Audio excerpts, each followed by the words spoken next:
Bread fry ചെയ്ത് കഴിക്കുന്നതിനേക്കാളും ഒന്ന് ഉപ്മാവ് ഉണ്ടാക്കി കഴിച്ചു നോക്കൂ. അതിൻ്റെ ടേസ്റ്റ് ഒന്ന് വേറെ തന്നെയാണ്. അതിനുവേണ്ടി ഒരു പാൻ എടുത്ത് അതിലോട്ട് കുറച്ച് എണ്ണ ഒഴിച്ച് കടുക് പൊട്ടിച്ച് കട്ട് ചെയ്ത് വെച്ച സവോളയും തക്കാളിയും പച്ചമുളകും ഇട്ട് ഇതുപോലെ നന്നായി വഴറ്റിയതിന് ശേഷം അതിലോട്ട് കറിവേപ്പിലയും മല്ലിച്ചപ്പും ഇടുക. ഇനി ഇത് മാറ്റി വെച്ചതിന് ശേഷം ഒരു പാത്രമെടുത്ത് അതിലോട്ട് ബ്രെഡ് ഇട്ട് ഇതുപോലെ കൈകൊണ്ട് നന്നായി പൊടിച്ചെടുക്കണം. പൊടിച്ചായ ബ്രെഡിലോട്ട് 2 മുട്ട പൊട്ടിച്ചൊഴിക്കണം. അതിലോട്ട് മുളക് പൊടിയും കുരുമുളക് പൊടിയും ആവശ്യത്തിന് ഉപ്പും ഇട്ട് നന്നായി മിക്സ് ചെയ്യണം. മിക്സ് ചെയ്യുമ്പോൾ ഇതിൽ ഒരു തുള്ളി വെള്ളം പോലും ചേർക്കാൻ പാടില്ല.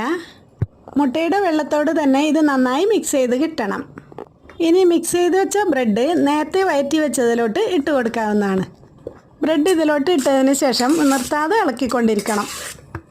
ഇളക്കി ഇതുപോലെ ആയി കിട്ടിയതിന് ശേഷം പ്ലേറ്റിലോട്ടിട്ട് കഴിക്കാവുന്നതാണ്. ഇത് വൈകുന്നേരത്തെ ചായയോടൊപ്പം ചൂടോടുകൂടി കഴിക്കാനാണ് കൂടുതൽ ടേസ്റ്റ്. ഇത് വളരെ എളുപ്പത്തിൽ ഉണ്ടാക്കാൻ പറ്റുന്ന ഒന്നാണ്. അപ്പോൾ ഇതെല്ലാവരും ഒന്ന് ട്രൈ ചെയ്ത് നോക്കണേ. വീഡിയോ ഇഷ്ടപ്പെട്ടാൽ ചാനൽ സബ്സ്ക്രൈബ് ചെയ്ത് ഒപ്പം ലൈക്കും ഷെയറും ചെയ്യാൻ മറക്കല്ലേ.